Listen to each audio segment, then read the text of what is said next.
ये तो कोई डिनाई नहीं कर रहा है कि उनको मिली नहीं मिली। मैं वो मिनिस्टर्स और लोगों को पूछना चाहता हूं कि एक औरत का वीजा प्रॉब्लम है, प्राइम मिनिस्टर साहब आप उसको टाइम देते हैं?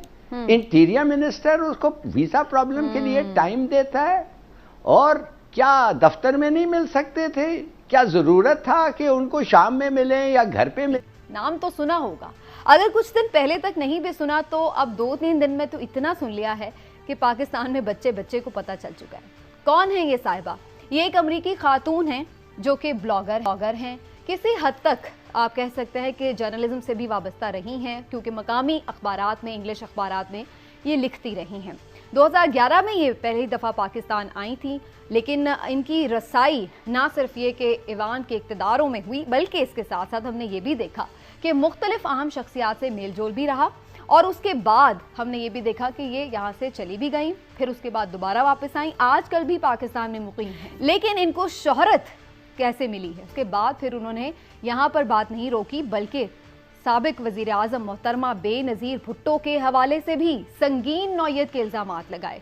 और उसके बाद भी वो बस नहीं की, बल्कि उसके बाद उन्होंने कल रात एक वीडियो में साबिक वज़ीर आज़म यूसुफ रज़ा गिलानी, साबिक वज़ीर दाखिला रहमान मलिक साहब पर, और इसी तरह से एक साबिक वफाकी वज़ीर मखदूम शहाबुद्दीन पर भी सख्त नौयत के इल्ज़ामात लगाए।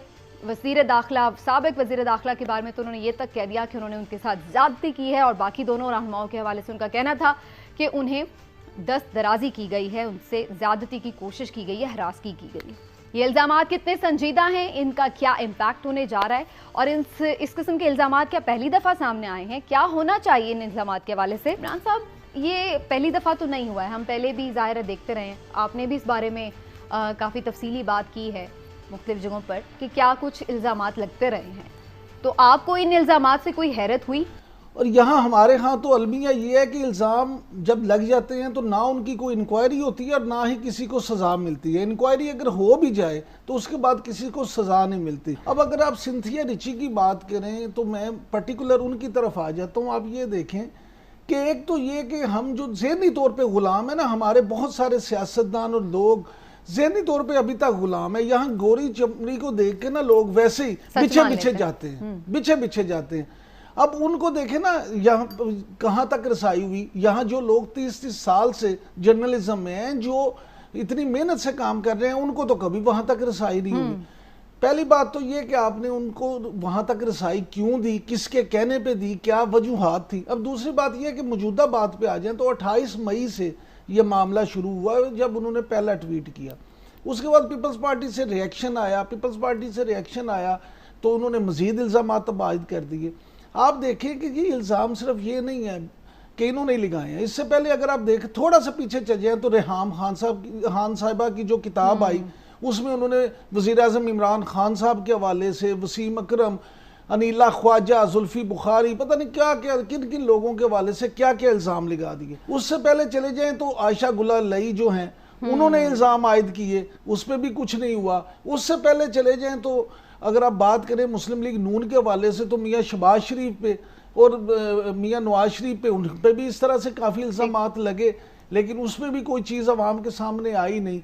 फिर इससे भी अगर आप आगे चले जाएं तो याह्या खान साहब पे भी बड़े इस तरह के इल्ज़ाम लगे। अब पाकिस्तानी सियासत में, ये थर्ड वर्ल्ड की सियासत में प्रॉब्लम ये है कि इल्ज़ामात लग जाते हैं और शायद ये सियासतदान किसी हद तक वहाँ जाके ये भी सोचते हैं, या जो भी पब्लिक फिगर्स हो ना, कि अच्छा इल्ज़ाम लग गए हैं, या लोग समझते हैं कि पब्लिक फिगर पे अगर हम इल्ज़ाम लगाएंगे तो हमें शोहरत मिल जाएगी। लेकिन जब तक आप इस केस को टेस्ट केस बना के सजा नहीं देंगे, सच को सच और झूठ को झूठ साबित नहीं करेंगे, ये सिलसिला रुकेगा नहीं। लेकिन ये ऐसा होना मुश्किल नजर आता है, क्योंकि आप खुद ही बता चुके हैं कि हमारी तारीख ये रही नहीं है कि कभी इन इल्जामात को किसी अंजाम तक पहुंचाएगा। हिलाली साहब से पूछता है, हिलाली साहब, क्या आपको भी लगता है कि सिर्फ सस्ती शोहरत हासिल करने के लिए सिंथिया रिची ये इल्जामात का पेंडोरा बॉक्स खोल रही हैं इतने सालों बाद, या आपको लगता है कि वाकई इन इल्जामात में कोई वजन हो सकता है? खास तौर पे मैं इसलिए आपसे बहुत ये इस बारे में डिटेल में जानना चाहूंगी क्योंकि आप बहुत क्लोजली काम कर चुके हैं पीपी क़यादत के साथ। सर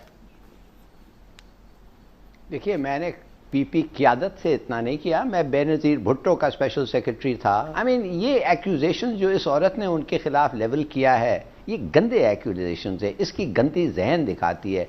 4 साल 4.5 साल बीवी के लिए काम किया और उसके बाद हमारी एक फ्रेंडशिप रही और उनको मैं दुबई में भी मैं और मेरी वाइफ जाके मिलते थे, इधर भी जिधर भी अमेरिका, दुबई में, लंदन में।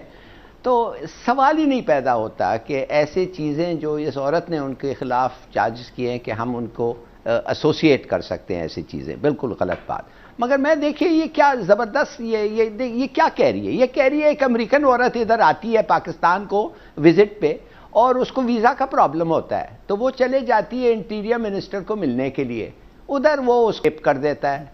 उसके बाद ये होता है कि उसी प्रॉब्लम या और कोई वीज़ा का प्रॉब्लम होता है तो वो जाती है प्राइम मिनिस्टर को मिलने प्रेसिडेंसी में, प्राइम मिनिस्टर साहब उसको उधर रख देते हैं। उसके बाद ये होता है कि वो अपने हेल्थ मिनिस्टर के पास, खुदा जाने हरास किया जो हेल्थ मिनिस्टर के पास जाता है वो भी उसको मैन हैंडल कर देता है। तो अब बात यह है कि ये पुलिस के पास नहीं गई, ये अपने एम्बेसडर के पास नहीं गई, ये एम्बेसी के कुछ नहीं किया, ये तो एक किस्म का कैपिटल क्राइम है। मिसाल के तौर पे ये तो कोई डिनाई नहीं कर रहा है कि उनको मिली नहीं मिली। मैं वो मिनिस्टर्स और लोगों को पूछना चाहता हूं कि एक औरत का वीजा प्रॉब्लम है, प्राइम मिनिस्टर साहब आप उसको टाइम देते हैं, इंटीरियर मिनिस्टर उसको वीजा प्रॉब्लम के लिए टाइम देता है, और क्या दफ्तर में नहीं मिल सकते थे? क्या जरूरत था कि उनको शाम में मिले या घर पे मिले? बल्कि उन्हें गाड़ी देके भिजवाया, दिमाग कैसे काम कर रहा है। बाकायदा उन्होंने ये भी बताया कि उन्हें बाकायदा पिक एंड ड्रॉप सहूलत भी दी गई। जी बिल्कुल। तो मैं ये पूछना चाहता हूं भाई what's the matter with you? मैं तो कुछ नहीं था, मैं कोई नाचीज था, फेडरल एक सेक्रेटरी था, मगर मैं भी एक ऐसे आदमी को कोई टूरिस्ट आके कहे मुझे कि मैं आपसे मिलना चाहता हूं शाम में आके, गो टू हेल, आप चले जाएं दफ्तर, 8 बजे 9 बजे दफ्तर आएं, और अगर आप बड़े बड़े वीआईपी हैं तो फिर आके मैं आपको रिसीव करूंगा, मगर मेरे दफ्तर आए, फलाने प्रॉब्लम। समझ गए ना आप? तो कहने की बात ये है, ये ऐसे भले वो कोई खातून ही हो, हिलाली साहब अच्छी गुड लुकिंग खातून ही हो भले नहीं उसमें अब देखिए ये कौन है ये औरत जो इस किस्म का लिफ्ट मिल रहा है इसको हर जगह जो जा रही है? ये किस किस्म का रवायत है ऐसी औरत के साथ? और क्या आप हमारे इंटेलिजेंस एजेंसी तो दुनिया में माहिर समझते हैं, उनको पता नहीं था ये कौन है? सवालात तो वैलिड हैं, लेकिन क्या मैं फिर ये मान लूं कि हमारे सियासतदान तो निहायत ही नेक हैं, पाकबाज हैं, तो फिर ये चले ये तो झूठ बोल रही होगी, ये अंग्रेज औरत है हम नहीं मानते, लेकिन ये हमने कोई किस्से पहली दफा तो नहीं सुने, तो हर औरत झूठ बोल रही होती है। बात ये नहीं है कि ये औरत झूठ बोल रही है, दूसरी औरतें झूठ बोलती हैं, मैं बिल्कुल ये नहीं कहता। ये इल्ज़ाम किसी भी औरत के लिए ये इल्ज़ाम लगाना कि उसके साथ ये ज्यादती की गई है इतना आसान नहीं होता, हमें इस बात को भी ज़हन में रखना चाहिए। लेकिन इस पर्टिकुलर केस में आपको ये चीज़ भी ज़हन में रखना होगी कि जैसे हिलाली साहब का पॉइंट बड़ा वैलिड था कि जी वीज़ा कैसे मिला। दूसरी बात ये कि आप ये समझें कि क्या किसी भी औरत को, किसी भी खातून को, किसी भी बंदे को वीज़े की प्रॉब्लम हो तो इंटीरियर मिनिस्टर उसे मिलता है? क्या प्राइम मिनिस्टर उसमें उसे टाइम दिया जाता है? नहीं दिया जाता। बात ये यहाँ तो प्राइम मिनिस्टर वुज़रा को टाइम नहीं देते मिलने के लिए।